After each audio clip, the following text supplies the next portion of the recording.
Hey, we're live. Hey, everybody. How's Hey, everybody doing on this Tuesday evening? We're going a little bit later than usual. I normally go on at 7 o'clock, but Dave was just finishing up with a guitar lesson. And yes, we have Dave from Dave's Guitar Channel here. How you doing, Dave?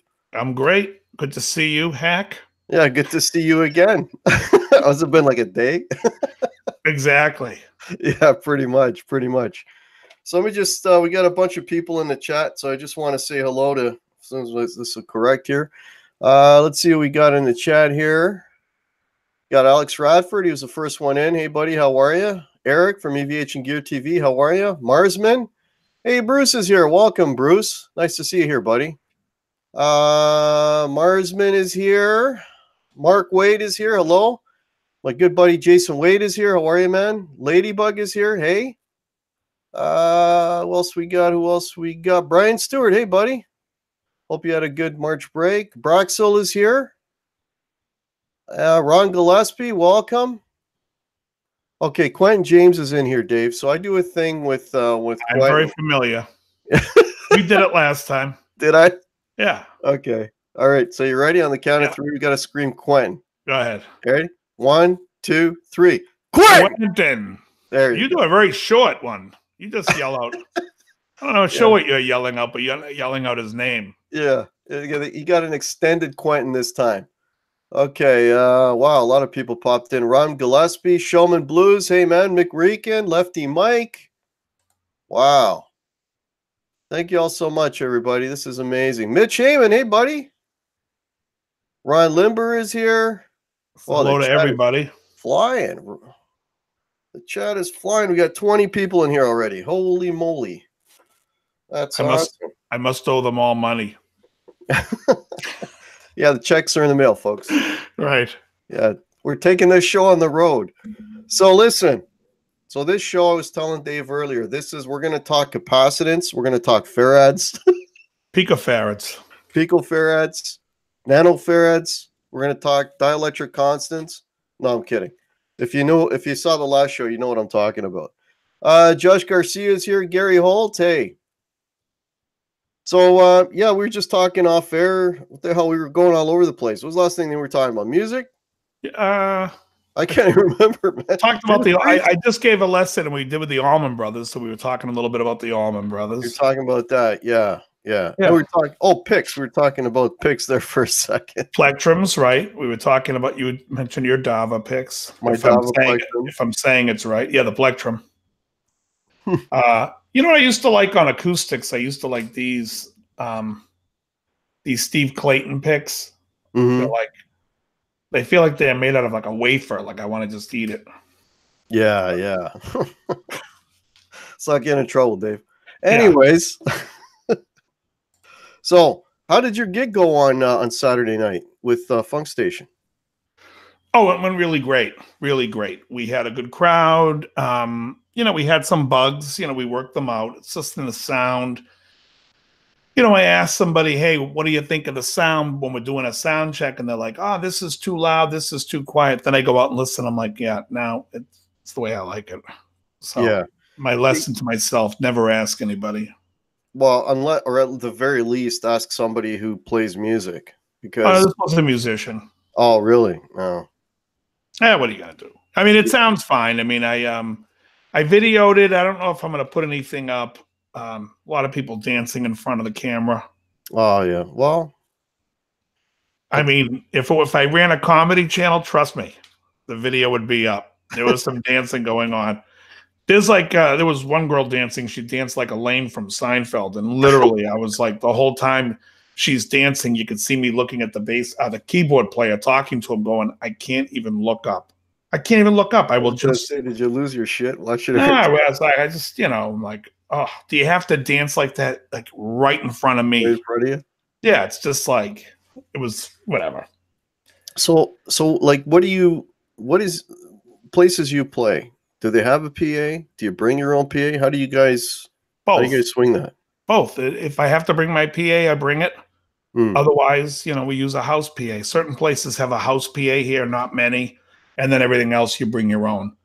Right. I use like 800-watt powered speakers, and then I I have like a 16 channel board. Wow, nice. That has compression and everything else. Actually, I think it's like, yeah, it might be more than that, but 16 real channels with the, with XLRs. So it's nice. Yeah. And we're miking kick and snare. I was just going to ask you if you mic the drums. Just for a dance band, like I use the same PA and FM station, and we're not miking the drums, but in the dance band, I mic the kick and snare. I want a little bit of punch. Right. Did you go straight through with the bass, or do you go? I play through my amp, and then I support it with the PA. I go out my DI into the board, so I get both going on. Right. And guitar amps, everything gets mic'd, I guess? Nope, no guitar amp doesn't get mic'd, and that's the only thing that doesn't get mic'd. Oh, really? Yeah. And then what do you got us? Did you get a call? Do you got a sound guy, or do you just mix everything up on the stage, and like how do you do that? Yeah, we pre-mix everything, and hold on, let me just read this here. Sorry, folks, but this is for a student's baseball, the restaurant Tuesday, but yes.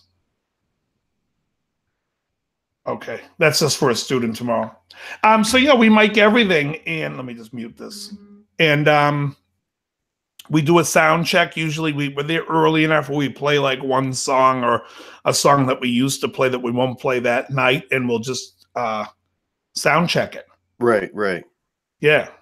Okay. And somebody walks out there and listens?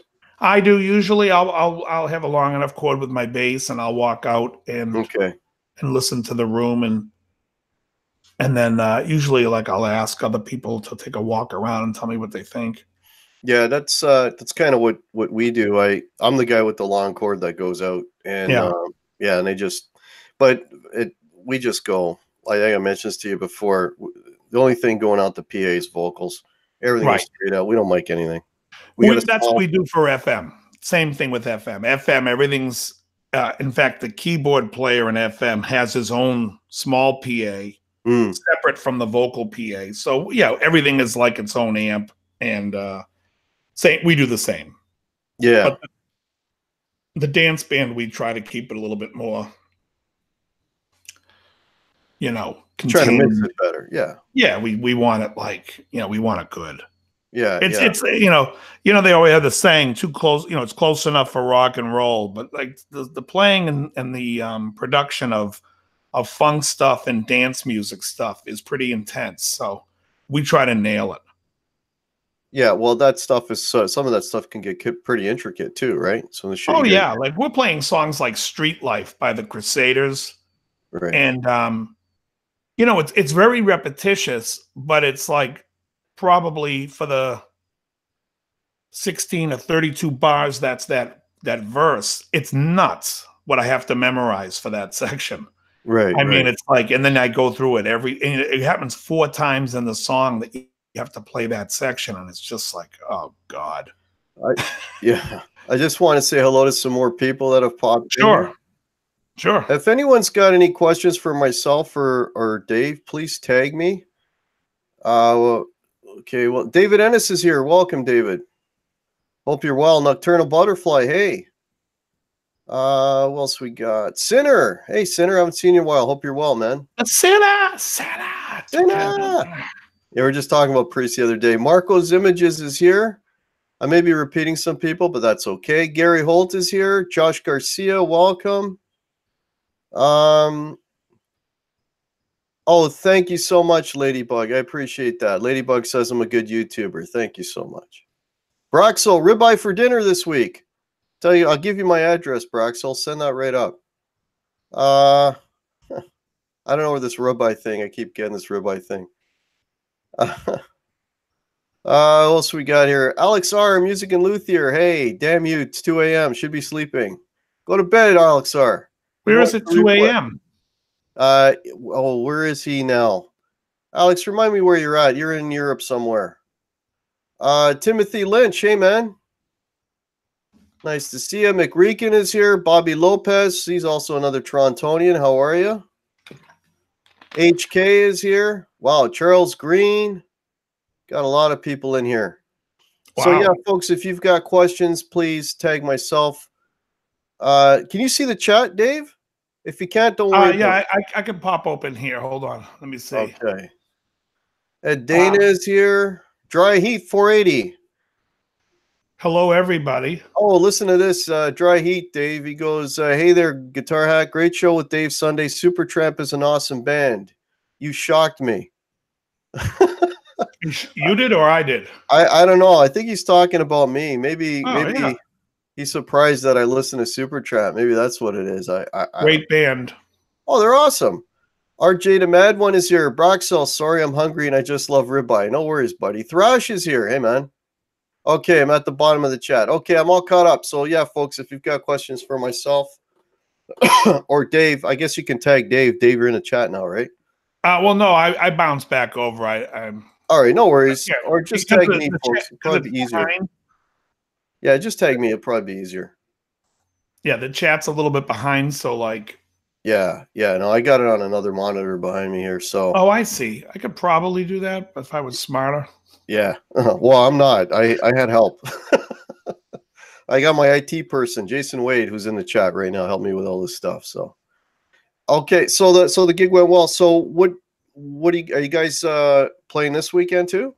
So I play Thursday AM station. We do the acoustic stuff, and I posted a couple of videos from that. And that's what we talked about with Bread and. And it's fun because we always like hunting down other tunes. And then also on Saturday, I'm playing AM station. We play this. Oh,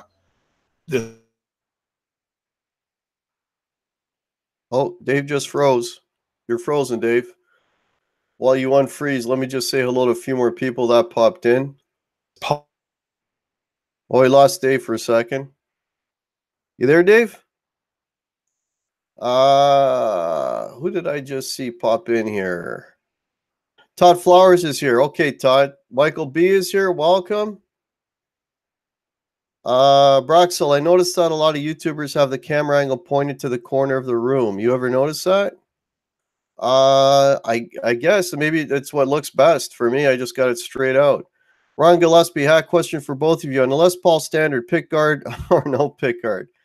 For me, Ron Gillespie, if it's got a nice flame on it, okay, you back, Dave? Dave's coming back. If it's got a nice flame on it, I generally leave the pick guard off. If the pick guard is already on when I buy it, I leave it on. Am I here? Severin, I hear you now. You're back. All right, good. Okay, I'm just answering a few questions while you were getting back in here. Dale Palmer is here. Hey, man. Yeah, actually, you were talking about this earlier, Dave. There was a question about the pick guard on a Les Paul. You're saying you like the pick guards on. I do. Personally, yeah. I do. Am I not, my camera not coming on or what? Oh, no, I see you. No, you're I see you. You're good. Okay, good. Yeah, you're good. McReekin, is Dave going to do any more yacht rock lessons? There's a question for you. Oh, yeah, always. If there's a song you wanted to hear, you could just comment and let me know if there's something I could teach. I do it like, sometimes I'm like, somebody will bring it up at a gig. They'll be like, hey, how did you play this song? And then I'm like, you know what? I'll do it on the show. But otherwise, I really don't know what the hell anybody wants to know. Yeah, well, there's so many. Like Baby Come Back, I did that because I was like, who doesn't love that song? And it opens with an 11 chord, which I love. So, I mean, that was kind of like, I'll go right in with that. And a lot of times, if there's something clever, like today, I was listening to, you remember the song Something in the Air by Thunderclap Newman? It's a 60s song. I think Tom Petty covered it. But I heard it today and I was like laughing because I'm like, oh, it's the exact, I mean, I could hear the chords. It's that E major to that F sharp minor 7 at 11 that you use in Melissa from the Allman Brothers, or there's so many other songs. But here's a question, Dave. It's for me, but I'll put it to you. Bobby Lopez is saying, Guitar Hack, thinking of using 9 of 42 gauge strings on one of my Les Pauls. Thoughts? If you're asking me, that's all I use. So all my Les Pauls, 9 of 42. I'm a 10 to 46 guy when it comes to short scale guitars like a Les Paul. I tend to like 10 to 46 unless I'm drop tuning it, and then I would even go to 10 to 49, the D'Addario. Do you notice a difference, Dave, though? Like when you go like from say a Les Paul to a Strat, do you actually feel a difference? If they both are strung with the same strings, 100%. Really, eh? Yeah, yeah. In fact, tens on a Les Paul will have the same, very similar tension to a Strat with nines or a Telly with nines. Anything with 25 and a half. I must be the weird one because I get that question asked a lot. Like, do you use different string gauges on different guitars? And I put 9 to 42s on everything. Yeah, anything Fender scale, I put it on. Anything mix. Again, unless I'm drop tuning or the tuning going down. Yeah. EVH and Gear TV, the joys of live YouTube. Always a panic when you lose a guest for a moment. Do I look panicked? I hope I didn't look panicked. I love graduation bear, Ladybug. Yeah, that's my graduation bear. I went back to school. I graduated at 42. I went back to university. That's my graduation bear. Hey, Pooh Ninja's here. Ryan Cote, welcome. Todd Graff, how are you? Yeah. So now I saw you, Eric, and Brian went to a music store. Yes, we did. Now, what store was that? Okay, so there's a store called Cosmo Music in Toronto, I guess, like the Greater Toronto area, and it's got the most brands, and it's probably I know it is the biggest store that we have here. And like there's stuff there, like we have our version of Guitar Center, which is Lon McQuaid. I think you know about Lon McQuaid. Yes. And you know, it's the same old, right? They all carry the same stuff, and you know, but if I want to, like, I'll give you an example. If I want to see like a Sir, if I want to see a Friedman, whether it be the guitars or the amps Friedman, if I want to see, you know, even a Chapman or like just stuff that's not Gibson, Fender, and you know, they carry it. So, you know, I'll go there, and I mean, Eric from EVH and Gear TV and Brian Cote, and they're both in here. Yeah, we all decided to meet up there, and I'm telling you, we were there, Dave. Oh my God, I think we were there for like 6 hours, man. So, what did you think of the Sirs, for instance? Actually, that time out, I didn't. Did I play a Sir? Somebody was playing a Sir. Okay, you talking about the Telecaster? Was that there was? It was like the first guitar I thought that showed up. The Andy Wood. That was the Andy Wood. Yeah, I didn't play that one. Brian played that one. Yeah, that was the Tele. Did he like it? Thornbucker pickups on it. Oh yes, exactly. Yes, that was it. Yeah, that thing sounded real. I didn't play it. Brian played it, but that thing sounded really. The Thornbucker pickups, man. I have not heard one bad thing about those pickups. Everybody that's played them loves them, and I heard them, and they do sound really, really good. Now, Sir is out in Lake Elsinore, California, and he used to be the guy that used to do. They offer stainless frets, and Sir used to offer. You could go to them to get stainless frets if you wanted it on another guitar. And around 2000, I want to say like 2008, they stopped doing that. So I ended up finding another guy to do my frets out there. But Sir was the guy for a long time that would do people's frets out there, even if you didn't was Sir or not. Yeah. Have you played any Sirs? Oh yeah, many.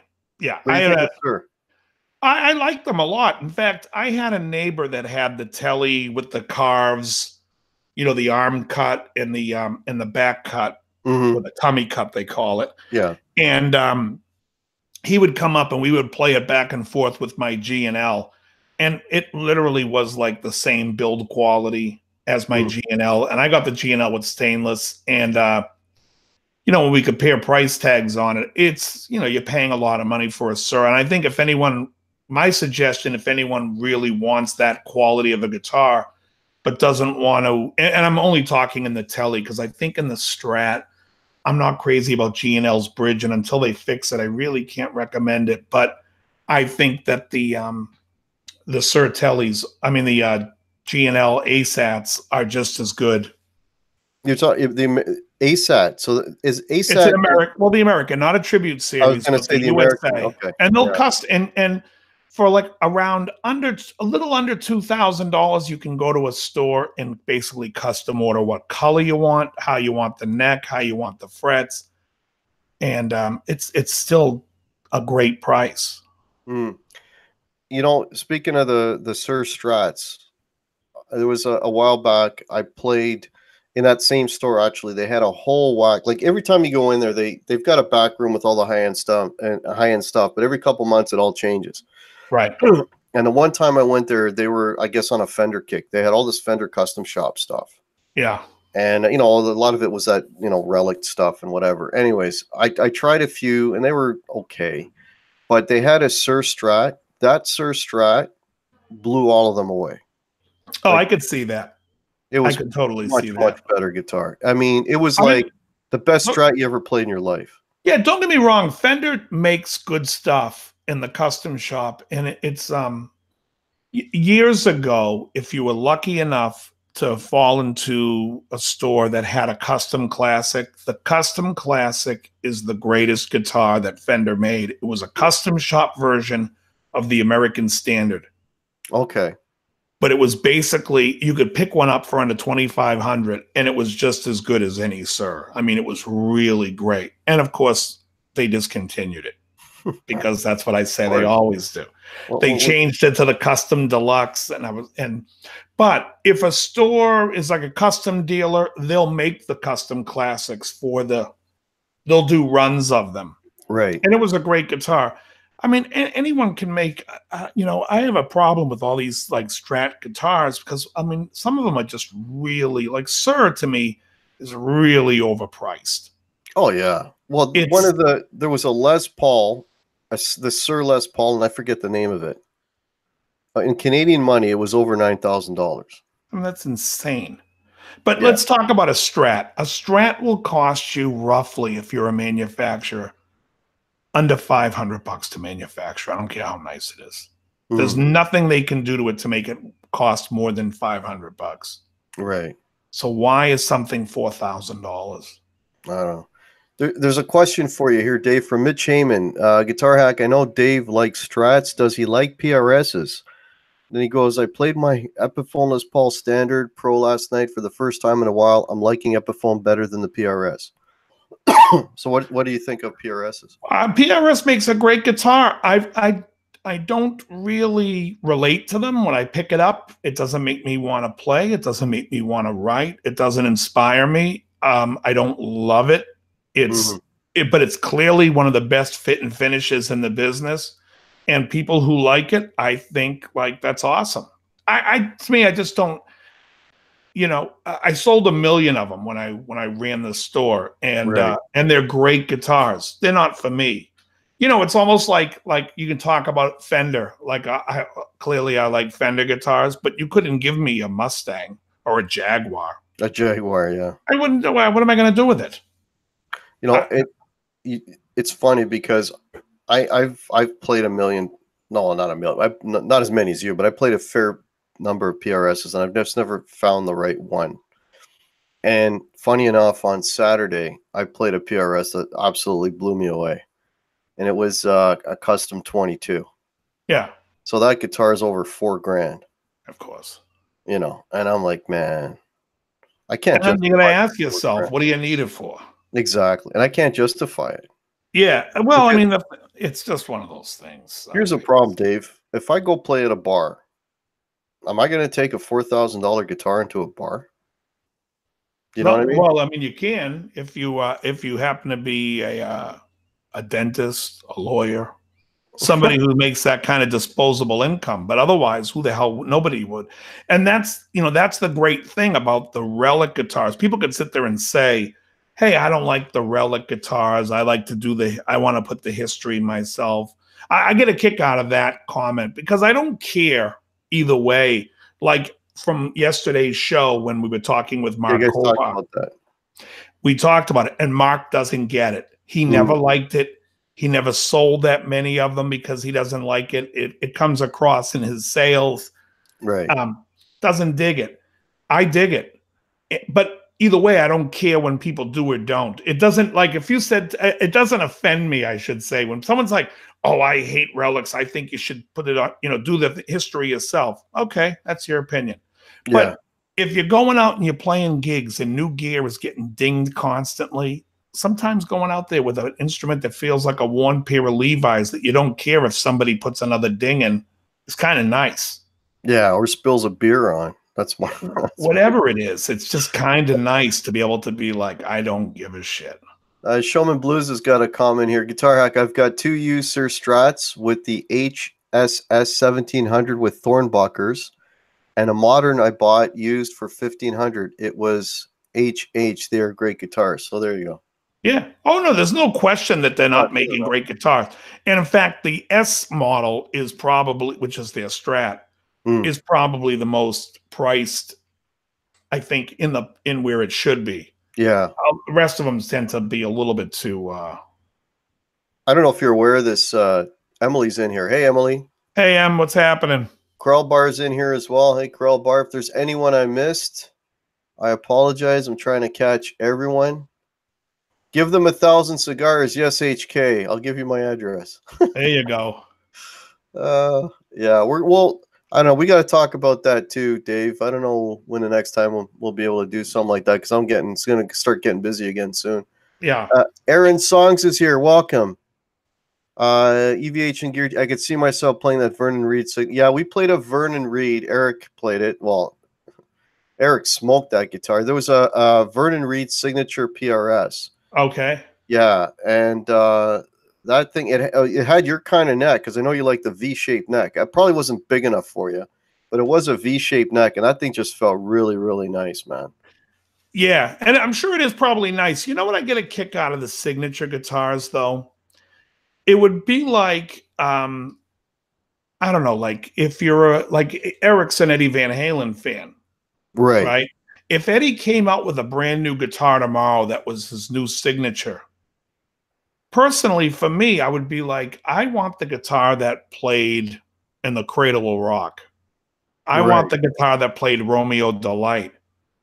I don't want his flavor today. That would be like, yeah, you know what I mean? Like, it's almost like if you take a look at like the Stones and you go back to 1971, Sticky Fingers, whatever they were using on that record, get me that. Yeah. Whenever they're recording on the new record, that's good. That's good and dandy, but I don't care. Yeah. Call me an old guy now or whatever it is that does that. Well, I'm sure what I'm saying is I'm sure it's a great guitar, but it probably has it has more to do with what Vernon Reed wants to play today. Right. Yeah. And Eric connects with it, which is great. But I mean, if you're like a huge Living Color fan, you're probably looking at it going, what did he play? Wasn't he a Hamer player or something? Or was he Hamer or Jackson? I don't remember what it was. He played something with a banana headstock. I thought it was a Hamer. Banana headstock and a lot of whammy bar going on. Yeah. Yeah. Aaron Songs, if I haven't said hello. Joe Easy Infuso. That's a new name. Hello. AVH and Gear TV Guitar Hack. Ask Dave if he saw the new guitar exhibit in New York. Has Ed's real original Frankie and Ed's 1978 touring rig, 412 cabs, etc. Nice. Have you seen that? No, I haven't. But I mean, you're in Boston. So. Yeah. I mean, New York's not far, but I mean, when they're actually the LA Guitar Amp Show is going to be coming to Boston this month, April 27th and 28th. If anyone's in the Boston area, I'm trying to get Lonnie to go on my come on my channel. He's the guy that runs it, and he's very tech unsavvy. He doesn't know what the hell he's doing. So he's like, if you can walk me through it. So I'm going to try to get him to come on.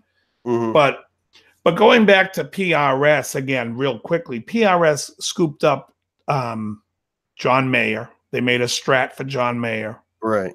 They also, I don't know if you remember, years ago, they made the Prism, which was the Al Di Meola guitar. No, don't remember. Which, if anybody here has Elegant Gypsy, they were well aware that Al played the Les Paul Custom, the black one. That I know, yeah. Right? So it's just like, it comes to me, I see that much more as, I don't get it so much as like, I mean, it's kind of like Paul Stanley playing those Washburn mirror guitars. Would you ever buy one? Well, see, the thing is, I know what you mean about a certain era, but for me, anything Paul Stanley is good, right? You're asking me, right? No, wrong. No, no, I'm saying for me. Well, Dad's Brussels sprouts. Did you listen to that audio book that he talks through? What, Paul Stanley's audiobook? I Yeah. know I haven't heard the audio. I read the book. I haven't heard the Oh audio. God, when he's like Dad's Brussels sprouts and he's talking all about food, Oh, okay. I just want to strangle him. Oh, Yeah. Well, there's a yeah. All right, I'll leave it at I that. know. I know. Anyways, I'm saying though, when you associate Paul Stanley, I think of that Firebird and I think of that Iceman. 77 Iceman, the PS10. Yeah. There you go. That's the classic era. Hmm. And before that, the Firebird. To me, that's the classic era Paul Stanley. So if I was going to get a signature model, I'd want one of those two. Oh, what about the Flying V with the mirrored pickguard? Hike the football and get rid of it. It's terrible. It's when do they use it? It's like, to me, that's like a marketing ploy. That's like Paul Stanley saying, I'm going to play this guitar for 2 years and I'm going to sell 1 million of them. Yeah. Well, I mean, he's out of, he keeps flipping companies. It's whoever gives him the bigger check, right? Yeah, totally. Well, I mean, you think that's more than him? Like, why did Joe Satriani go to Marshall? There's nobody in this room that can convince me that he went there because Marshall made a better amp than that PV JSX. Yeah. No one can that JSX is a great amp. Yeah. And all of a sudden he comes out with a JVM 4-channel. Like, oh God. You can't really blame these guys for, anybody would do that, right? No, I don't think so. I mean, look at how much money do you think Paul Stanley makes touring and from his music with Kiss? Yeah, it's ridiculous. Does he need $50,000 so he can play an amp that he doesn't really, that's not good? An amp. He did. He played Randall's. Randall's. They'll put their name on anything, man. I mean, come on. But that's my point. My point is what's the point? Yeah. But then there are bands like Iron Maiden. Right? Yeah. Since we're talking in that hard rock metal realm. Right. Iron Maiden. What are they using? What are they using? They're using the same gear they use forever. Gear. Oh, yeah. Right. I mean, you got Dave Murray's playing that the old Paul Kozoff Stratocaster that Fender then copied and made a signature model, but it's modeled off of that one Strat that Murray still plays. Yeah. And Adrian Smith's playing those Jacksons still that he endorses, but he still plays them. Yeah. Well, I'm a big Rush fan. I'll throw Alex Lifeson into that mix as well because, he was with PRS for a while, and then he went back to Les Pauls. But, and he played. What about that white 355? Was it a 355 or a 335? Oh, like from way, way back? Yeah, but they made a signature of it in like 2000. The 355? Oh, was it the white one? They made a signature of that. They made a signature of his double neck white SG. They made a signature of, then he's got the Axis model. Yeah, well, they don't call it an SG. What do they call that guitar? What is that guitar called? Jimmy Page had one too, Jimmy right? Page, yeah. Yeah, but Jimmy's had the bridge that's moved like way, way back. Oh, I don't know. The stop tail pieces moved really far back on Jimmy's. Yeah, I don't know. What is that? I can't remember the name of that guitar. I don't know. I call it an SG because it's that shape. Yeah, what are they? Pooh Ninja's in here. Welcome. Scott Connor, how are you doing? What else we got? Oh, here's a question for you, Dave. EDS 1275. I knew it had a name. There you go. Okay, here's a question for you, Dave. This is going to be tough. All right, go ahead. Is asking your top 3 bands of all time, I guess, or today. So. It's hard for me because every day I have a different mood and I like different things. Zeppelin is definitely my all-time favorite rock band. I grew up on Zeppelin, and I I mean, I love the David Lee Roth era of VH up until 1984. After that, I'd like David Lee Roth never to be in front of that band again. Yeah. Well, they all, like you were saying, they all have their shelf life, so to speak. Yeah. Yeah. I mean, I think that was a great band. You know, I have to say, it would just depend. Whatever I'm listening to is my favorite band. I love so much stuff. And it's like we were talking about Supertramp.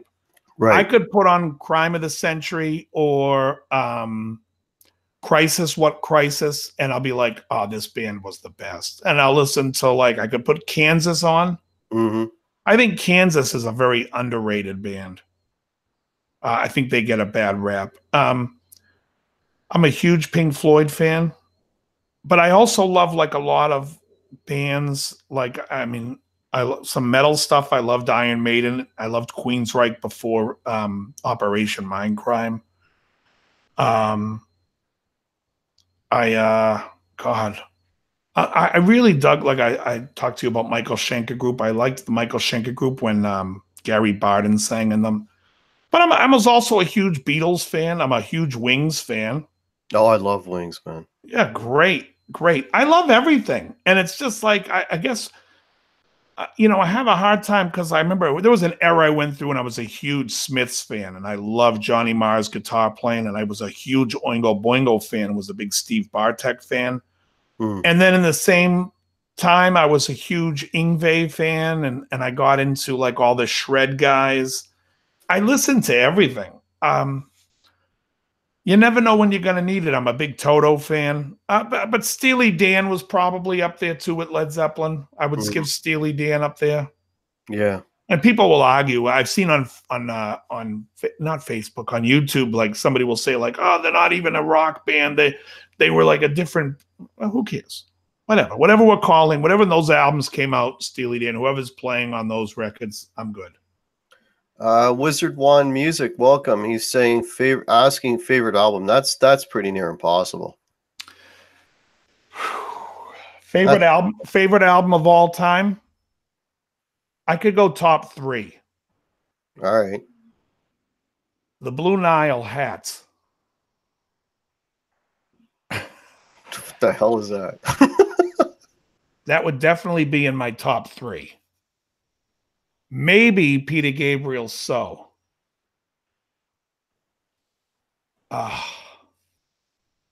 And the second album, or disc 2 of Physical Graffiti. Oh, there you go. From In the Light to Sick Again. Yeah, Poo Ninja. Yeah, there's a long-going joke about me and Pink Floyd. So Poo Ninja remembers. Guitar Hack loves Pink Floyd. That's like his favorite band ever. You don't like them?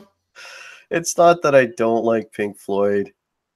It's Animals is up there for one of my all-time favorite albums. You know what it is? It's just it got, like, we were talking about this the other day, how it's so overplayed. Yeah, but Animals isn't, because they're Animal. Yeah. Yeah, I'm talking about, like, The Wall and Dark Side of the Moon. Yeah, The Wall hasn't aged well for me. The Cars would be another band that I loved, like the first 3 or 4 albums. Yeah, we talked about, I love the Cars. Yeah, the Cars is awesome. Okay. Jason Wade, Guitar Hack, you can't escape it. Yeah, and I think you're the guy who started this whole thing, Jason. The thing with Pink Floyd is, if you find, like, you can... have you seen Live at Pompeii? No. I would suggest looking up the song Echoes, recorded live at Pompeii, and just watch it, and you'll walk away going, I get it. Yeah. Especially 7 or 8 minutes in, when they go into that groove. I don't know if anyone's a Floyd fan out there, but when they stop panning and they go into the heavy groove section, that's dynamite stuff. I mean, that is like... I got another. Here's another good question from Eric. I'm always asked what's my favorite guitar solo. People think it's Eddie solo, Guitar Hack. Mine is comfortably non-Pink Floyd. So wow, I don't think I would go with Comfortably Numb is probably not even my favorite David Gilmour solo, but I can understand why it would be someone's favorite solo. But which solo are you saying is your favorite? The first one in Comfortably Numb or the outro solo? Yeah. Because I tend to like the outro solo better. I think the final cut is one of the best solos he did. For Eddie, you just want me to know what's the best solo, because what Eddie Van Halen solo would be the best solo? I'm not a big fan of the solo he did on Beat It. I think it sounds like he kind of just went in, and it's not my favorite of his. Hey, Rick Hefner, how are you? My favorite guitar solo, maybe Rosanna. Rosanna?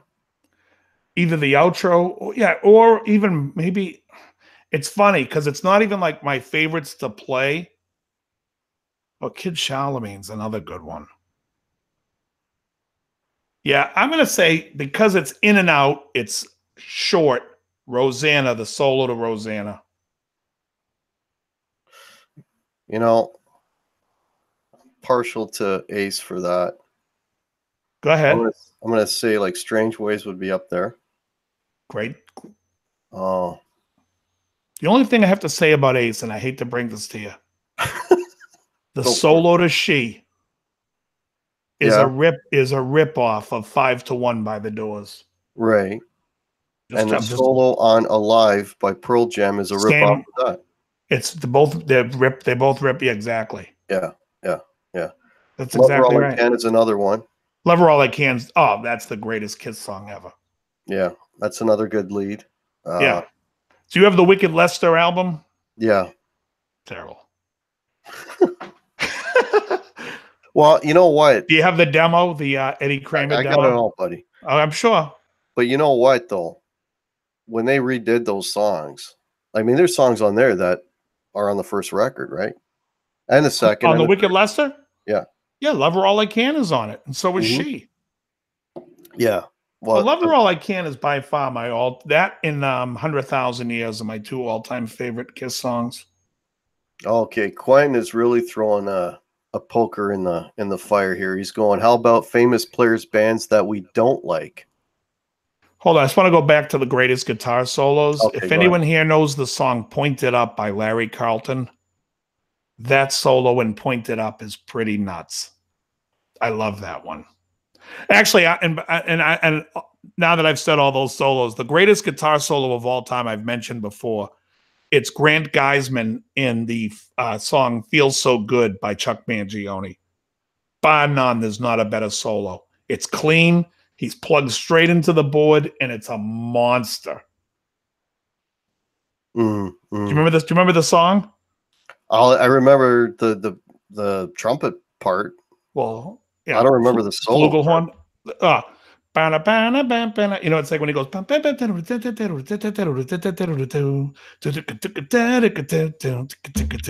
back and listen to it. He actually, if you go watch on Norman's Rare Guitars, he actually plays it in Norman's Rare Guitars. Oh yeah, he showed up. Oh, he's a monster. So what was the question? The last question. I'm sorry. Yeah, I'm going back here. Oh, famous players / bands that we don't like. Players that we don't like, or bands? Well, he's saying players / bands. So bands that like are popular that you don't care for, I guess. God. Oh, we got that time. We got this kind of time on the show. How much time have you got? You know, I have to say, you know, I like everything almost. I have to say, I don't care anymore for a lot of the shred guys. And we were talking about Nuno, and Nuno is one of the guys who I still think plays really well. But I don't care for Satriani. I think between him and Vi, I just don't care. I just don't think there's a good song between them. And I loved Vi as a younger guy playing with Zappa. I'm a big Zappa fan. And I just think when he went solo, it became a little too... it lacks... what do you call it when a comedian makes fun of themselves? I'm blanking on the word. Deprecating. Oh, this self-parody. self-deprecating, right? And I feel like in those guys' music, it's all about putting this front on, about being this like clinical. It just lacks something for me. Like when you listen to and I know a lot of people get sick and bored of Yngwie, but you could listen to that album. I mean, you could listen to Yngwie's whole career in one album. He was like 22 years old on the Alcatraz album. Right. Every lick he's ever played is on that album, and that album is great. After that, I'm done with his career. But that was a great record. And then as far as like other bands, I hate the Grateful Dead. I hate them. Yeah. In fact, I don't know if I hate them as much as the fans, but You've met them all, have you? Well, you know, I hate this guy. The old when the drugs wear off. The hell of You froze. Yeah. Well, Dave will be back. I guess I'll answer that question in the meet. Oh, here's back. I thought I got ejected. Yeah, I thought you were gonna say, I'm a big Grateful Dead fan. You're out of here. I love the Grateful Dead. No, they don't do anything for me. They never have. I don't get it. I just don't. I'll tell you what's funny is I'm watching the video because I give lessons and somebody want to learn a touch of gray, and I'm watching the video and I'm looking at Jerry Garcia and I'm like, how old is he here? I Google it. I'm like, are you kidding me? He looks like he's 75. He's 45 years old. No wonder why he died in his 50s. Yeah, yeah, really. Because I didn't take care of himself too well. Oh, I would say not. Yeah. Heroin and pizza is no way to go through life. Heroin and pizza. Can I get that extra topping? Yeah. Right. Yeah. So let's switch gears here and go back. So I was watching your show earlier with your buds and when you were back in LA. Yeah. I mean, I'm sure people are curious to hear about some of your experiences back then. I think we never touched on this before, but the studio work that you were doing, you were mentioning that the last time. But if you care to give us some stories about the studio days back then. Well, sure. I mean, I started doing session work in probably 97 or 98. And I was working out of a studio that was owned by Danny Cimbello, who's now passed. But Danny wrote the Neutron Dance for the Pointer Sisters for the I think that was Beverly Hills Cop movie. Yeah. He wrote a couple of them. Cimbello was the Michael was his brother. He wrote right. Maniac. Well, let me tell you how sad that is, and not to sound like, but Michael Cimbello is known basically for singing and playing guitar on Maniac. Right. He is a monster guitar player. He is the guitar player that played with Stevie Wonder from the time he was 17. Wow. Songs in the Key of Life is him. Fulfilling This for his finale is him. He's a monster player and a great singer. And he wrote songs for David Sanborn that he did, and other people have done his songs as well. But it's sad that, in my opinion, that he's just known around the world as the guy who did Maniac. But, well, the same thing can be said for Ray Parker Jr. Sure. Well, Ray Parker Jr. had the band Radio, and they did 'Cause a Woman Needs Love Just Like You Do. Because he's the Ghostbusters guy, right? Yeah. Yeah. Well, he got sued for that song. Oh, I didn't know that. It's I Want a New Drug. And when they released it for the public, when it said coming this summer, Ghostbusters, they didn't have a song yet. They paid Huey Lewis to use I Want a New Drug. And then the movie comes out and Huey Lewis is like, they just changed the lyrics to my song. Oh, shit. I didn't know that. Yeah, he ended up getting sued. Wow. Anyway, sorry. Go ahead. Oh, so I was working for, I did a lot of work with Michael and Danny. And that got me to work with, and that was funny working there because I remember they brought in this folder of photos of this young kid. And there was a CD in there, and they're like, we're going to blow this kid up. There was some management company. They're like, this kid's going to be huge. His name was Usher. And I'm like, yeah, okay. And I'm like, are you kidding me? What the hell? It's very funny. But yeah, and then to see it happened, and the kid became a really big star. And around that time, too, I was working a lot with Michael Jackson's brother, Randy. He was trying to work on some stuff, and we never really got it together with him. But I was actually really good friends with Randy for a while. He was a great guy. And I got hired then from a producer named Lee Carreri, and Lee hired me to ask me one day, he's like, hey, can you play a moving click? And I'm like, oh, absolutely. What the hell's that? I had no idea what it was. Yeah. But of course I can play it, because when you want to work, you never say no. So I showed up to the studio, and he was like, yeah, okay, it's an orchestra time, which basically means there's no click. It flows like this and this. And then you have to listen to a click that kind of imitates that. So it's moving. So you want to hear it a few times, kind of get it. And I pulled it off, and he was just like, really like, wow, we got some other stuff to do. I'm doing a movie mission. I'm doing, so what happens is there's a thing in the industry called doing cues.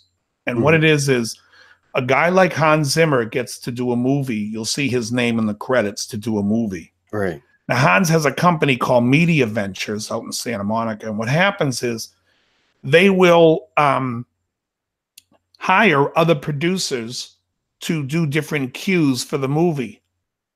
So if there's like a love scene type of thing, and I want you to use this music, and now you go get people to do, and you farm it out. Right, right. Okay. So I was working for a guy who was getting work farmed to him.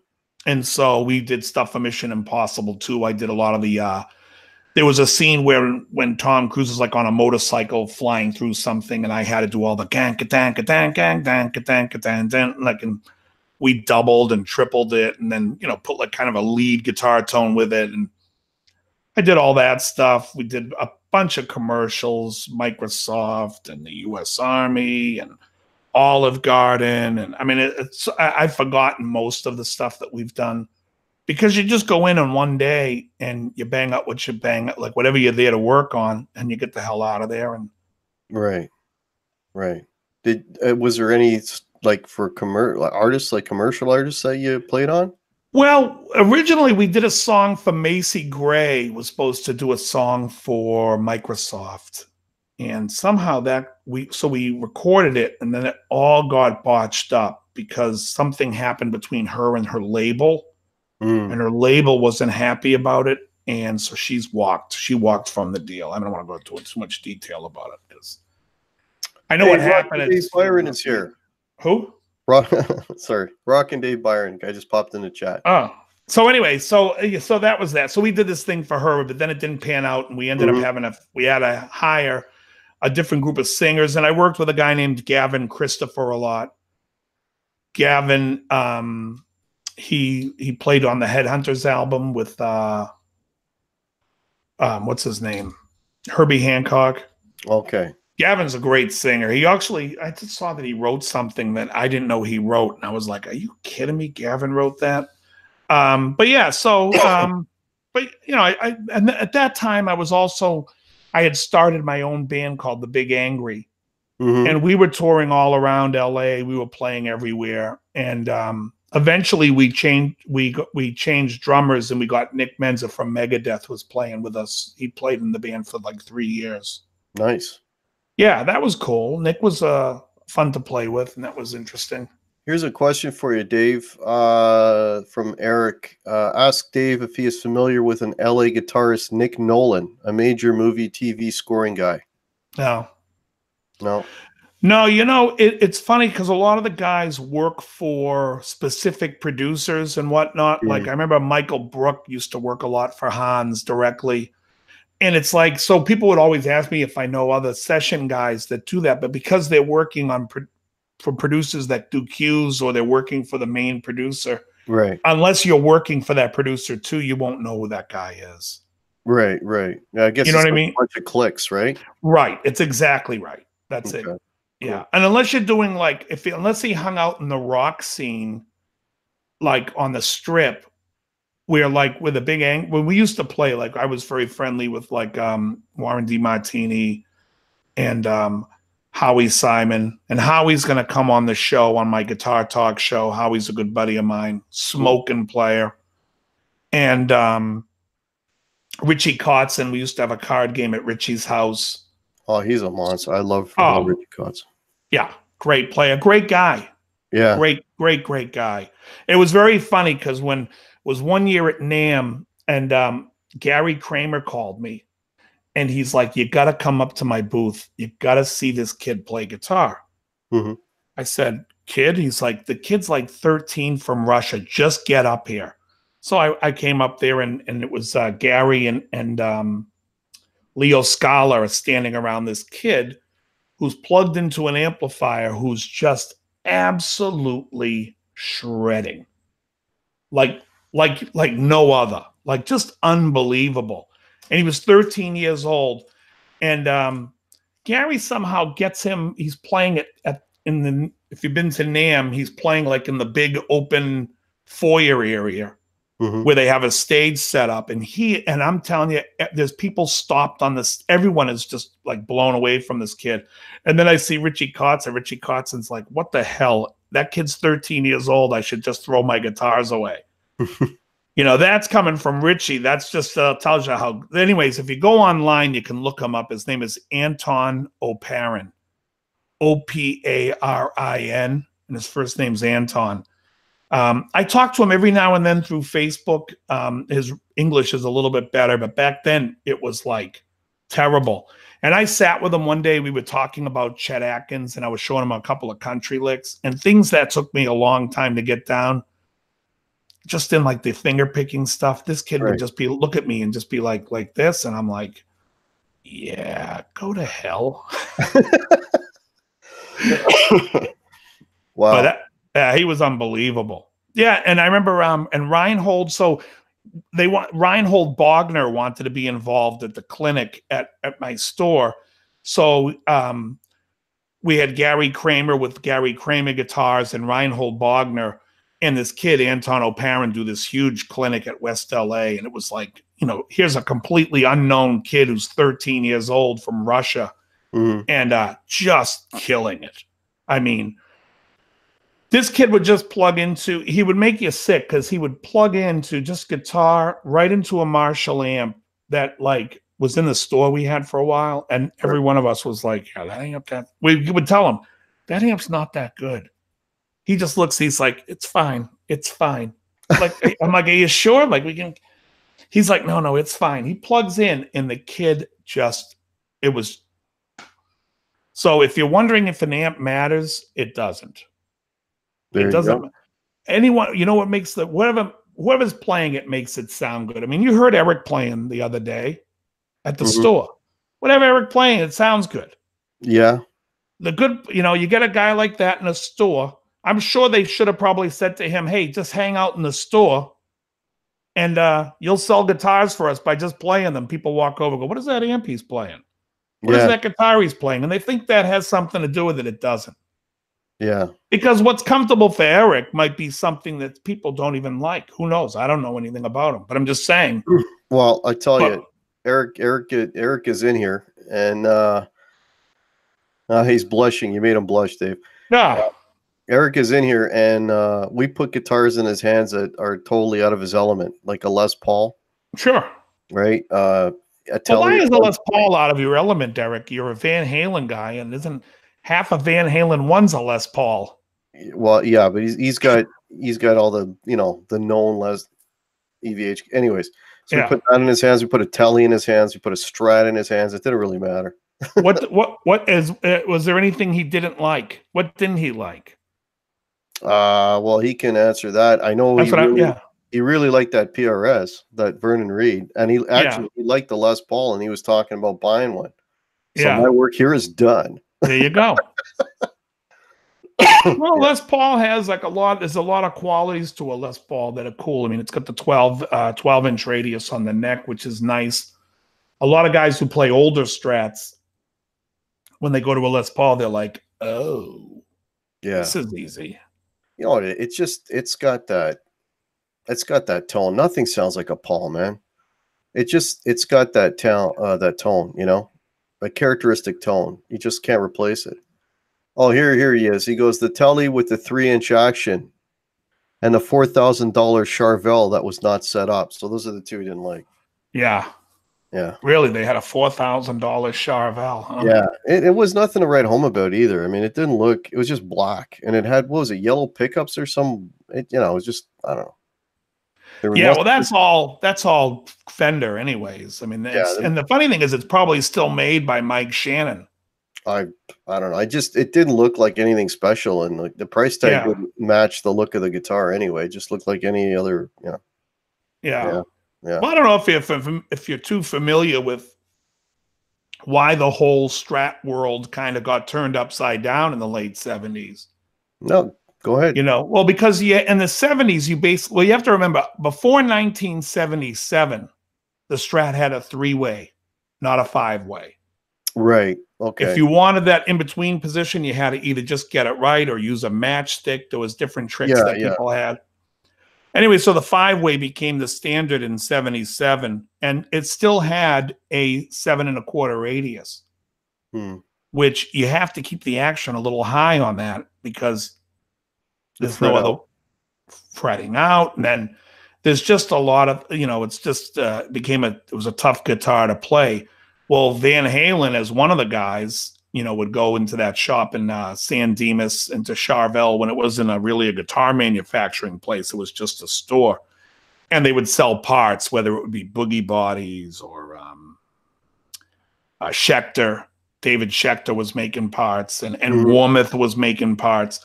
But these guys, they wanted flatter radius necks. They wanted replacements. So the compound radius thing kind of started with the 10-16. And they also wanted, which affected a lot. And they also wanted humbuckers in it so it could sound like, get the Les Paul thing going, and then the Strat in the neck position. And that's really how that whole Super Strat thing kind of took off. But yeah, the first Van Halen album is like 3 guitars. It's like a Les Paul. It's an Ibanez Destroyer, which was Chris Holmes that Eddie destroyed. And it was his Strat. Well, that Charvel Strat it was basically a fake Strat. So, and I believe, and it was white at the time. Yeah. So people are commenting. They're looking up that Russian shredder Anton Oprin. Oparin, yeah. Yeah. They're all finding him on YouTube. Yeah, he's unbelievable. And like I said, he was 13. He's playing like Scarified. You could see that. I think there's like a West LA clinic. He did 2 of them for us. He did one in store, and then he did one. We had an amphitheater across the street. Oh, that's convenient. Oh yeah. So we had like so you were like probably doing a lot of backline too, no? No. Well, it depends on who it was and what they required. You know, it was interesting. It was a great store. It was a great store. So you guys were mentioning some of the famous people, that walked in that you dealt with. So, what were some of the big names that you personally had dealt with? I mean, you mentioned a few things to me, but just for the folks here. Personally, that I had to deal with, my favorite, and I never told you this. Oh, okay. Was when Eugene Levy came in. Okay, so we got to tell people who don't know. Eugene Levy is from Second City TV. He played. He was in American Pie. He was the father in American Pie. He's the father in American. He has a show right now called Schitt's Creek, where he's the father and his son is in the show. That's right. Yeah. He's also in the movie Armed and Dangerous with him and John Candy, where they play security guards. Okay. One of my favorites is when they're robbing the pharmacy that he's guarding, and they're all wearing ski masks, and he walks up to them and he goes, "Ski masks, gentlemen? I got news for you. It's not that cold out." That's one of the greatest bits ever. So Eugene Levy came in, he was buying strings, and we just shot the shit for a little bit. He was so funny. I mean, he's great. Does he play? I think he has to. He was buying strings. I didn't even ask him. We were talking just about everything. That's cool. That's cool. Hey, Jeff, I'm a huge Armed and Dangerous fan, and Warren Cucurullo used to come in a lot, but I was friends with Warren outside of the shop. A lot of like, remember the band The Naked Eyes? No. Always something there to remind me. Okay, I know that song. Okay, that was their And hit. they did You Give Me Promises, Promises. Peter Byrne, he used to come in. He was the singer and writer in that band. The Fix, the guy from The Fix used to come in. Steve Bartek from Oingo Boingo would come in. And these are people that I dealt with because I mean, everybody came in there as far as, but I just never dealt with them. I'm talking about people that I dealt with personally. Right, right. David Palmer, who's the drummer for, he's Rod Stewart's drummer now. And Tony Brock, who was the drummer for Rod Stewart, but before that, he was the drummer for the Babies. A lot of Ry Cooder. Yeah, a lot of like session guys constantly coming by. And it was chill. Jackson Brown I dealt with several times. I had to, Jackson Brown was going to go do he was going to Cuba to do a couple of performances, and he wanted to buy not the cheapest stuff, but like some nice Mexican-made stuff from Fender because he was going to leave everything there for the kids that he was playing for. Oh, that's nice. Yeah, he's a good guy. I like Jackson a lot. The guys from Pablo Cruz used to come in. Oh, there's another band. Yeah, at Yacht Rock. Yacht Rock. Someone. Oh, you kidding me? Yeah. Yeah. I love all that stuff. Like I'm a big Ambrosia fan, and I get shit on for Christopher Cross. Okay. Love him. What are you talking? Eric Johnson played guitar on that album. Oh, is that right? Yeah, absolutely. Eric Johnson's on that album, on the first Christopher Cross album. Christopher Cross plays the solo himself on Ride Like the Wind. Most people think it's Lukather. That's how good he is. Nice. Yeah, it's great. And how can you not like anything that Michael McDonald's in? Because I got such a long way to go. Come on, the guy's great. Pretty much, yeah. I don't know who played drums on that record. I'm trying to think now. Was it? I don't think it was Jeff Porcaro, but it could have been. But that Christopher Cross album is great. Let me just say hello to a few more people here. We got 50. Well, we had 52. Now we got 50 people watching. Brett McCord is here. Hey, Brett. Rock and Dave said hello. Hello again. Jeff Underwood, hello. I think I've caught everyone else. If anyone's got any questions, that's a pretty good Michael McDonald impression. Who did somebody did Michael McDonald on SCTV? Who was that? Do you remember? Oh, was it John Candy? Or was it Joe Flaherty? I don't know. Somebody did an impression of it. Yeah, all his songs, like all together, they all. So when we do the Yacht Rock stuff, AM station, there's a guy Joe we're friendly with that comes out, and he's got the white hair and the white beard. Right. So anytime he comes in, we'll start playing a Michael. We'll just constantly mock and be like if we're singing "Bread," we'll just start doing it in Michael McDonald's voice. Right. And you get to see him in the background, like his shoulders bouncing, he's laughing. But yeah, no, I love all that stuff. Oh, that's funny. But it's funny because the singer that plays in AM station, Jimmy, he brought up that certain songs you could sing as Michael McDonald could sing like all these other hits, and they'd be great songs if he sang them. Oh, here's a question for you. Ask Dave if he ever had any interaction with David Lindley.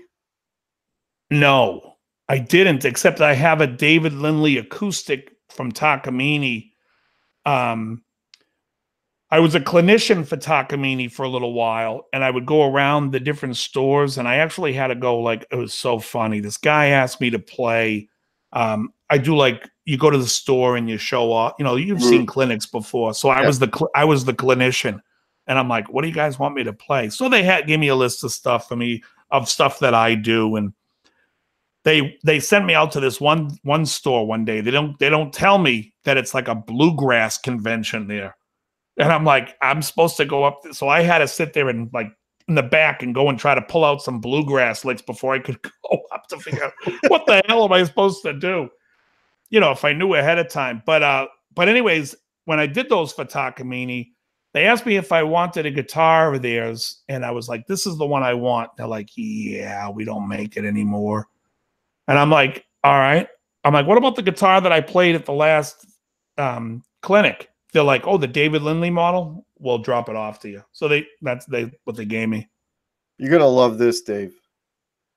So this Bobby Lopez says Eugene Levy did Gino Vanelli on SCTV, the funniest shit ever. Oh, absolutely. About that. Yeah, his hands getting all hairy every time he's turning. When I think about those nights. By the way, that's one of the funnest songs for me to play. We do that sometimes with AM Station. I Just Want to Stop. I just want to stop. That's a good. Which is like his biggest hit, and it was written by his younger brother Ross. Oh, okay. Yeah, Gino usually wrote every song, but that one his brother wrote. We've been going for almost an hour and 15. How are you doing on time? Did you want to? I'm good. We just keep it. Yeah. All right. Okay. Yeah. I feel like it's the Dr. Drew show. Caller, you're on the air. Yeah. Well, you got David, my guitar has VD. Well, you got to take some antibiotics. We got 52 people in here. Oh, 52's good. That's good. Oh, here's a question. David Dykes, welcome. There's a new name. GTM 4530 watt reissue. Does that have a solid state rectifier? That's a question for you, Dave. I would assume no. If it's but I wouldn't know. I'd be guessing. I wouldn't imagine that it's a JTM 45. Yeah. It's a 30 watt reissue. Hold on. I'll look it up. All I got to do is look for the tube in the, see if it has the tube. I can't imagine, but the original was had a tube rectifier, didn't it? I have no idea, brother. I actually, yeah, no, it's a tube rectifier. There you go. And here's another question for you, Dave. Ask Dave if he remembers Monroe Custom Guitars, 1989. No. No. The JM Bullock guitars? Remember Monroe from Too Close for Comfort? No. Never mind. SCTV was my first exposure to Canadians. Did you come out of it okay, Brian? Guy Caballero? Guy Caballero. Edith Prickley? Monday, Tuesday. These Wednesday. The days of the week. Oh, it's so stupid, it's genius. Even what's his name was from there? Martin Short. Yeah. I liked Martin Short in there. Yeah, Martin Short, Rick Moranis. Oh. Yeah. You know, it's funny, talking about the JTM 45s. I'm glad, like, you know, there's like two camps. There's the Marshall / getting into higher gain amps, and then there's the guys who play the clean amps. Lately, I've been finding a lot of the sounds I like come out of those old, like, Fender amps with a Les Paul going in or something with humbuckers going in. I like that sound. I was watching something the other day. It was about Blue Oyster Cult, and they were talking about the solo to Don't Fear the Reaper. And what a great sound that was. And that was like similar to that. It was like a Fender amp with a... This is funny. So EVH and Gear TV, Eric is saying about that, his exposure to Canadians. He's going, that's like saying our exposure to Americans was first time we saw 90210. That'd be accurate. Oh, God. That's funny. You guys should have. I used to like driving by Aaron Spelling's house up on Charing Cross Road up there. He sold it now. Well, who the family sold it, but that thing was like it was like just ridiculous. It was the biggest house you ever see. Yeah, I was got to say, it's got to be monstrous. It was next to the Playboy Mansion. It made it look like the Playboy hut. I mean, it was huge. Shit, eh? Yeah, it was huge. Well, there was a time when he had every freaking show on TV, man. Yeah. Well, Everything think was in about a there. Love Boat. What's that? Love Boat, Fantasy Island. Then he had Charlie's Angels. 90210. Yeah. 90210 and Melrose Place. Yeah. Yeah, he owned it, man. He owned friggin' ABC, basically. Yeah, unreal. Hey, Blasty's here. Welcome, Blasty. Hey, Blasty. Yeah. So, but anyways, I was just going to say, so Sorry. a buddy of mine, the guy who comes and gets lessons Tuesdays, he recently bought a like clone of a Plexi, like this one. There was like a boutique builder making them. Now he's looking to get a 5E3 amp, like a Tweed 57 Tweed. Mm-hmm. You know, I think the amps have more to do with everything than the guitar, you know. Like, I mean, if you took like a, say like an EVH, one of those new EVH guitars.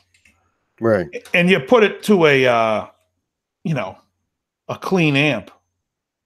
It's not going to sound.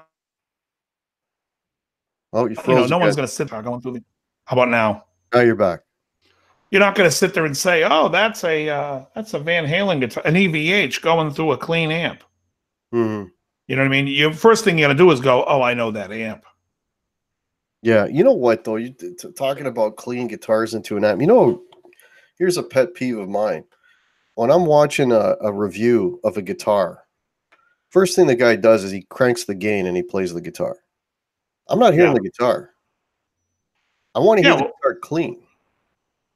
Well, yeah, I mean, to me, you know, it's funny.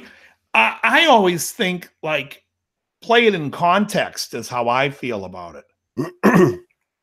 Like if someone says like, "Oh, here's a like here's a 1981 Rat pedal, right? All original." Mm-hmm. If I'm going to show you how it plays, I'm going to play a song that uses this so you can hear it in context as to how you know it.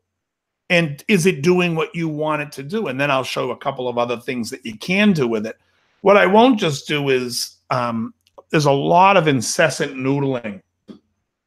And it's like, I almost rather read a review, like read the specs, than actually go deal with watching a review, watching it.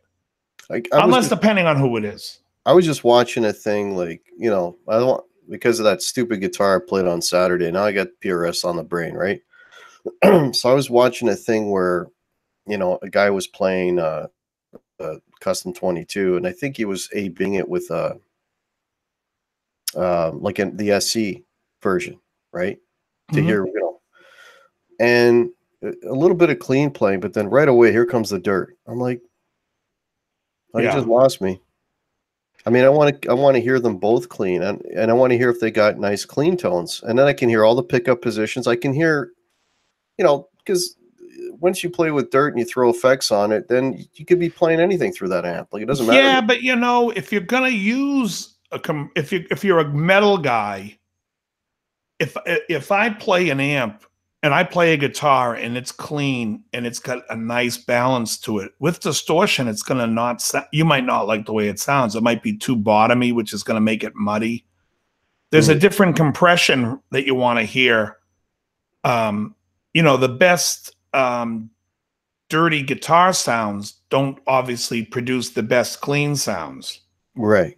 You know, you want something, you know, and that's today. You know, what I would say is most people, like, I have a problem with anything that has any type of high output in the pickups, because if you listen to Led Zeppelin and you hear him playing monster riffs, and of course he's like doubling it and stacking it, but it sounds monstrous. And then you listen to stuff like, say, Megadeth, which I love, in the 90s, and it's really thin and compressed and doesn't sound big. And it doesn't even sound that angry. I mean, Marty Friedman's playing's ridiculous and it's phenomenal, but it's like, it doesn't bowl you over. Like if you listen to listen to Skin of My Teeth, the guitar tone from Megadeth, and then listen to Rapid Fire by Judas Priest. Rapid fire is like a truck running you over, Mm. you know, and it's a less compressed, lower output. Well, you're hearing more of the guitar. You're hearing more of the guitar tone. Well, you're hearing, I don't know, because then you would be implying that I'm hearing the guitar, which I don't believe anybody is. You're hearing the strings and you're hearing the pick. I don't know what you're saying when you say it. I'm saying you mean technically the sound of the instrument is what I mean. To me, I would say I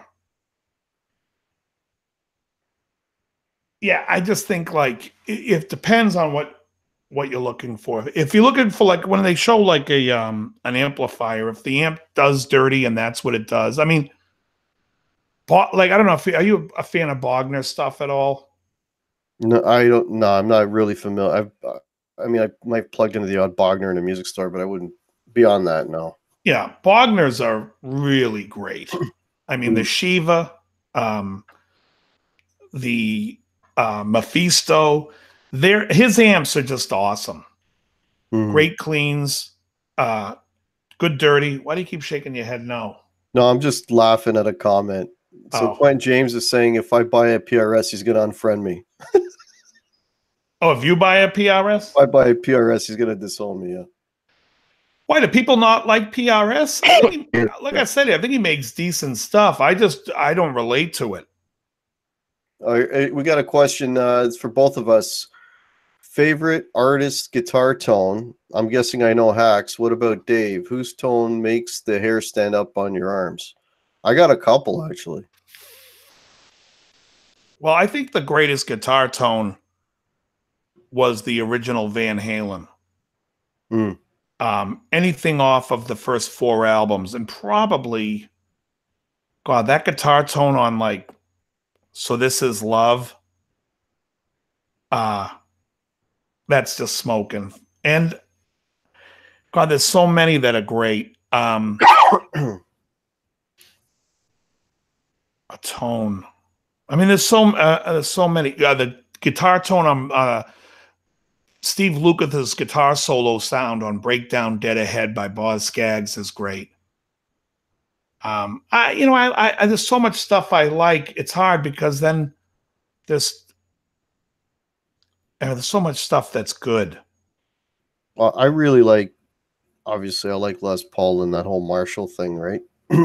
And there's a couple of bands that record that really well and make it sound good. And one of them is The Darkness. I don't know if you're familiar with The Darkness. Sure. Yeah. I love their guitar tones. Especially on the last record, man. Holy shit. And another band, we talked about this before, was The Cult. But not the Cult, not the guitar tone on Electric. That was like dry. But the guitar tone on Sonic Temple and that record I told you about, which you should check out if you like The Cult. It's called Celebration. I'm a big Terry Date fan. I don't know if you know who Terry Date is, the producer. Terry, no, who did he produce? He produced Bad Motorfinger for Soundgarden. He produced all the Pantera stuff, well, most of it. But he produced the Deftones. I love the guitar tone on Digital Bath by the Deftones. Like my farm. Okay. Just reading these comments. That's all right. I also thought like there was also some really good bands like what was that band that did the song Not Falling? What era? Anybody out there? Deftones era, 2000s. Oh, Mudvayne. It just hit me. Mudvayne. I like their guitar tone too. You know what a great guitar tone was? Remember the band Helmet? Okay.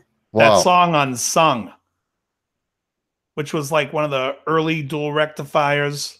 Right. I love that tune, Unsung.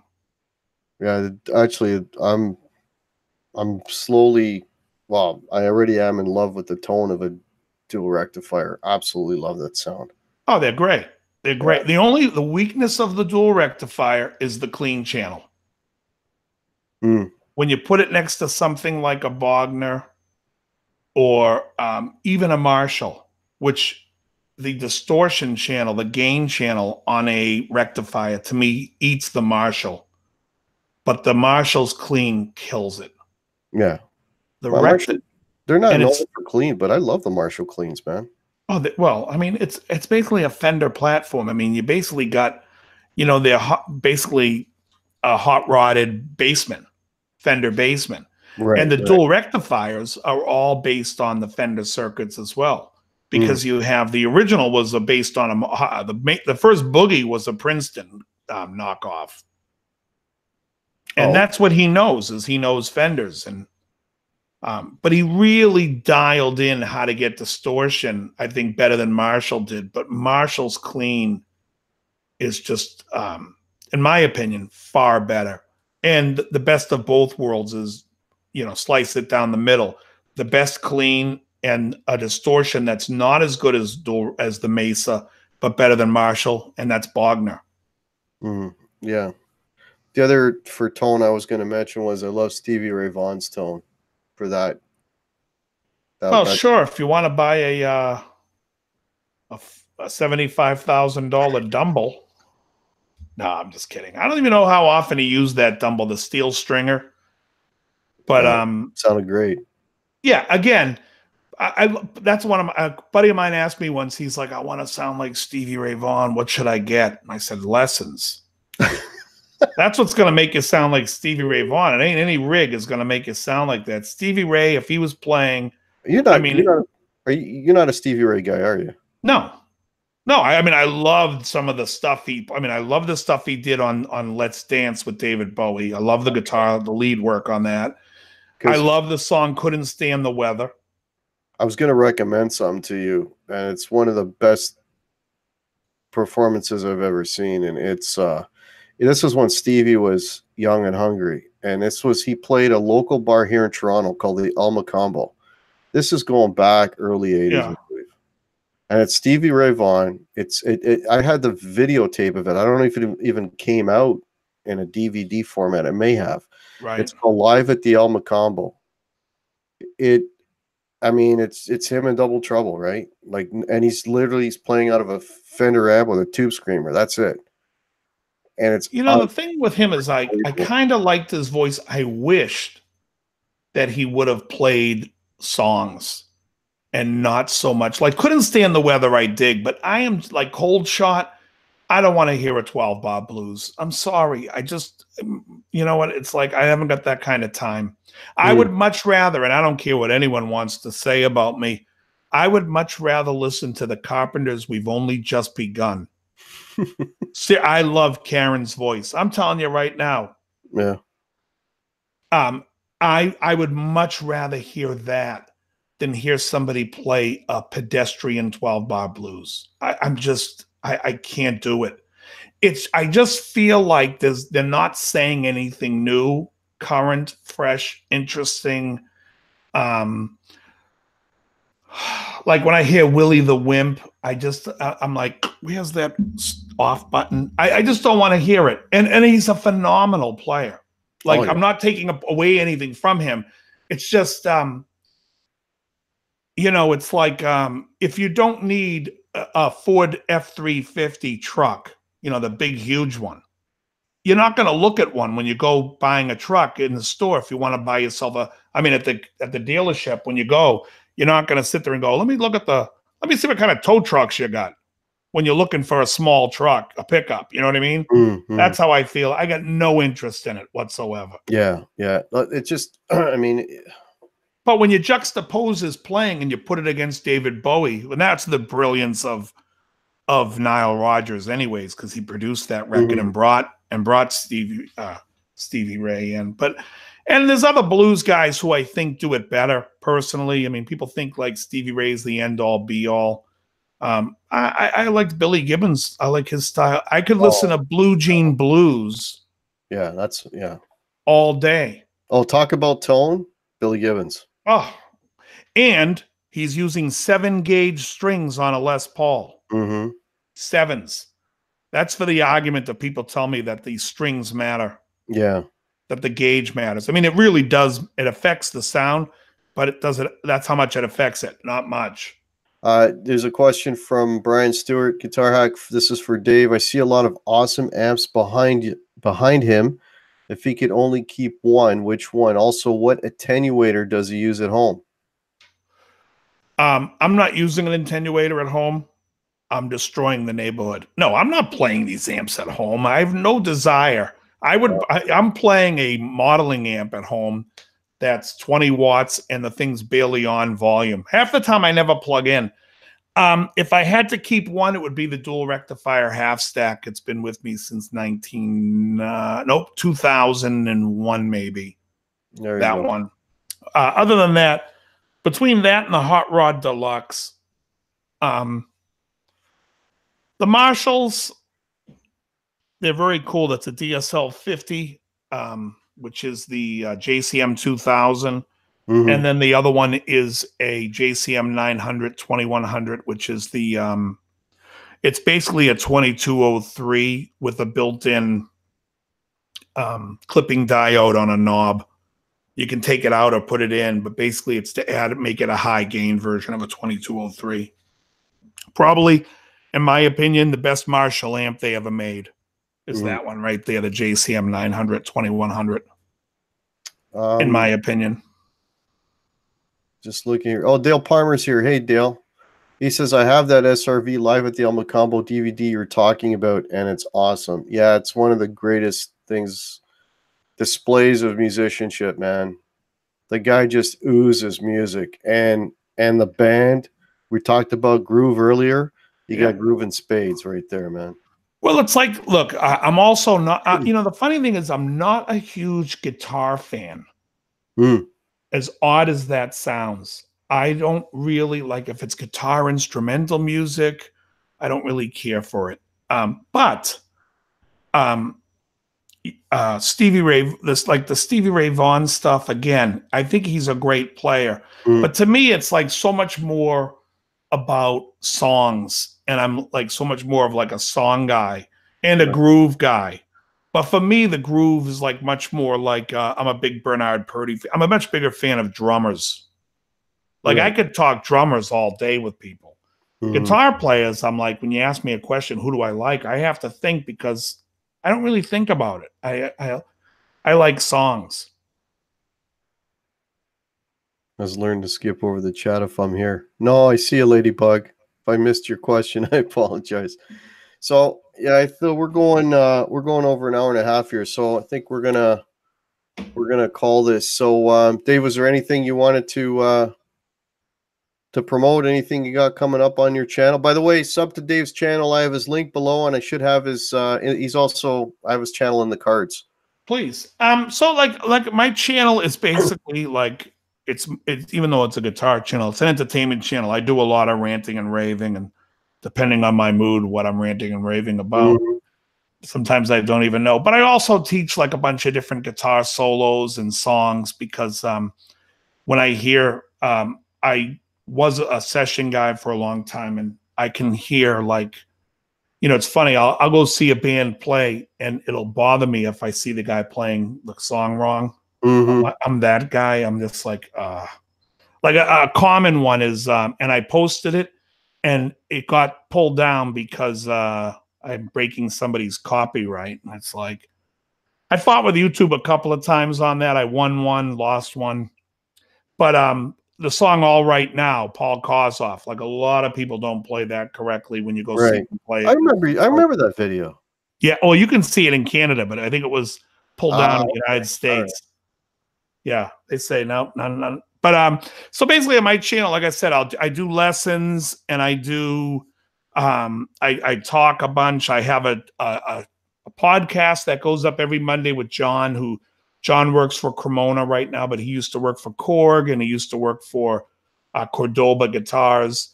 And we basically talk about the business and other stuff I have going up. I don't know. I do it like how I feel during that day. Like tomorrow, if I feel like doing one, I'll be like, I'm going to play this today. And the funny thing is people don't realize like the songs that I play the solos for, I'm learning like 5 minutes before. It's like, I'm not sitting there. You know what I mean? Some of these, and because people will ask me later and I'm like, I don't remember how to play it. I learned it for the 2-second bit at the beginning. I don't remember what the hell but I learned it to the record. And, you know, if somebody wants me to teach something, I'm more than happy to do that. But yeah, so that's kind of it. And I'm trying to think. I have Howie Simon, who I'd said before. He used to play in Alcatraz, and he does like the cruises and everything. And plays guitar. He's a smoking guitar player. He's going to come on our Guitar Talk show.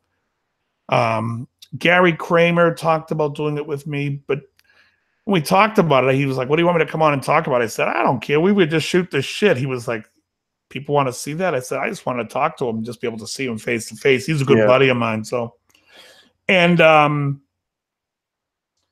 who else? I mean, I have some other stuff going on. I'll have the members of KISS on the show, and I'm just kidding. I'm seeing if you're paying attention. Of course I'm paying attention. You look like you were falling asleep on me. I know this is past your bedtime. No, I'm kidding. Yeah, I got to work tomorrow. Folks, tonight we're auctioning off the KISS clock right behind Hack over here. Is anybody... Hey, my wife made me that clock. Start the bidding. Yeah. Well, pay no attention to the KISS guys inside the glass case. I just noticed them. Can you see that? I can now. That? Oh yeah. Oh yeah, man. The curio cabinet. Got all my KISS guys in there. Yeah. Mitch. Now, are those the Kenner KISS dolls? No, I don't have those. Which KISS figures had the best tone? The Kenners or the Mitch, excuse me. Mitch Heyman is asking if you do Skype lessons. I do. There you go. I do. Have you seen me play? You shouldn't be asking me that. No, I'm just kidding. Send him an email. Yeah. And also, folks, if you ever see, like, at the end of my shows, and sometimes during them, there's a lot of sense of humor stuff going there. And a lot of it is just jokes for myself that I think are funny. Like there's one where I interview the guy asking about guitars, and he's like, 3,000, 5,000, whatever. That's from a commercial for these hearing aids that every time I watch these game show channels, they throw it on every 2 seconds. Right. And they try to pass it off like it's a father and son. He's like, "I love you, Dad." And meanwhile, they're a couple. Thank you. That what? Anyways, so I do a lot of stuff and movie references. I'm quoting there used to be a guy, his name's, and I'm going to have him on the show. His name's Chris DeLisa. Chris used to be the West Coast rep for Sabian cymbals. Mm-hmm. And for those, Sabian's a Canadian company, right? Oh, I didn't know that. Okay. Yeah, they're in Canada somewhere. Sabian is basically Sandy, Billy, and Andy, right? The first 2 letters of the Zildjian. Oh. They're Zildjians, but they can't call it Zildjian because they're the 2 brothers split. One kept the name Zildjian. One went to Canada and called it Sabian. Interesting. So he was working for Sabian, and every time I would see him, he'd always be like, "Jimmy, can I talk to you for a minute? Jimmy." And he was always imitating Maury from Goodfellas. And people would sit there and go, "I think your name is Jimmy." I'm like, "Would you shut up?" Every time this guy comes in, he's doing Goodfellas. So I'm always quoting Goodfellas. Good movie. But bless you there. So for myself, folks, there will not be. I usually do a Thursday night solo show. There will not be a Thursday night show this week. So my rehearsal got moved to Thursday. So don't be too alarmed. What new songs are you working on? Just what I needed. Still? No, I saw you perform it live. I didn't. Not live. Didn't I see you guys live doing it, or was that a rehearsal? I don't know. I don't think so, Dave. I think you had it mixed up with something else. What did you post? Did you not play it live the last time you posted a live show? I think no. We did Whiskey in the Jar. You're probably thinking of that. No, I was watching the Cars song. Whiskey in the Jar. We did. Oh shit! I don't remember. I know we did that. I only remember that one because that's. And what's the new song? I did it. What's the new song? The other new one? Is there any new one you're working on? Like, see, so you guys do rehearsal. You don't like to say, "Hey, let's." Band, we only do a rehearsal if we're bringing in a new tune. No, we got to rehearse because we got a gig on Saturday. The gig is our rehearsal. We're getting paid for it. I'll tell you, there was the one we're doing next is we're adding Driver's Seat. Oh, that's a great tune. Yeah, and we're gonna bring back something probably like. We're bringing back Photograph by Def Leppard. That's another good song. No, we're I just got the set list, and Yeah, just what I needed isn't going to be on that. But we're doing a whole whack of other new songs, so just quickie ones, right? But yeah, so and I'll probably be taking the Firebird out for this one because it's a big stage and I won't kill anybody with it. So. Have you ever tried playing any country stuff? Yeah, but not good country. We play No, I'm asking you personally as a player. No. Because I think, remember what we talked about, that solo from the Cars song there, Just What I Needed. That that end part is kind of like a country lick he plays. Yeah, it's like sixth he's playing, a run of six, something that. Yeah, you can look at it like that. Yeah. Some people call them tens. Yeah. It's whatever it is, but whatever they can get. No, but it's but that would help. That timing thing of that is just to take a look at some country stuff. There's some I got a lot of work to do, Dave, in a lot of areas, man. Yeah, but it's the fun work. Yeah. I mean, when I hear something that's like tough to play, or I'm like, oh, that's going to be, I can't wait to chart it out and write it and figure it out, because if I feel like it's, and if I remember, so just real quick, I know we're going to go, but in 1996, I saw Steve Wariner playing in Hollywood, and this guy was a country singer, and I thought he was just the singer that would play a big fat folk guitar and he would sing, and the guys, and this guy came out shredding country, like all the Paisley stuff. That was all before with Steve Wariner. And it was like, that was like, I went to school. I was like, I went home that night. I'm like, I'm going to learn like all those types of stuff. And you get like into, you take the guitar, if I play an A, but a bend you don't really hear in rock music would be a third here, like the third to an A, and bending the 7 to the root. Yeah, you showed me that before. Yeah. Because in the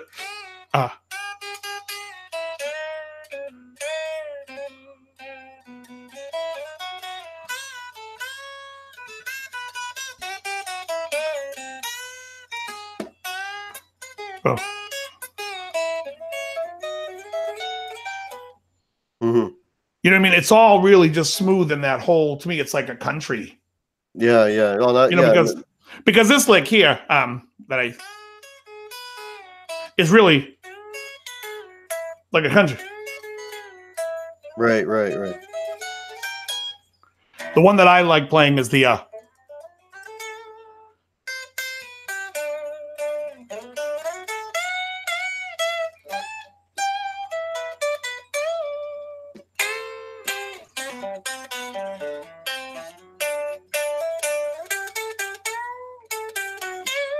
one too many nights.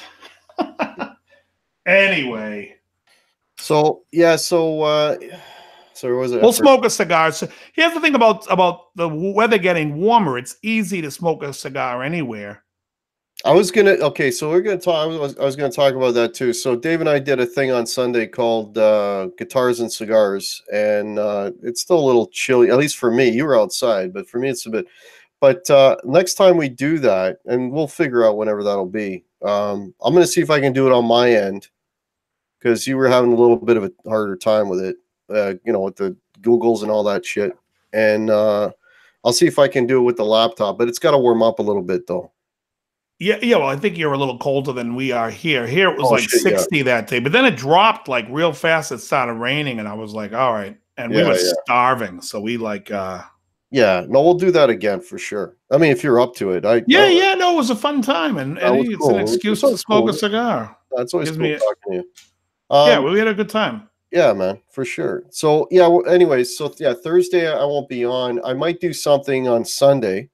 I don't know. We'll see how I feel, because I got a rehearsal Sunday early afternoon. So if I'm not too baked, maybe I'll do I usually do like an after gig thing where I talk about the gig. So I might do that on Sunday. We'll see. If it's not too late and I'm not too tired. Do you film the gig? I don't know if I can film this one. I give it a shot.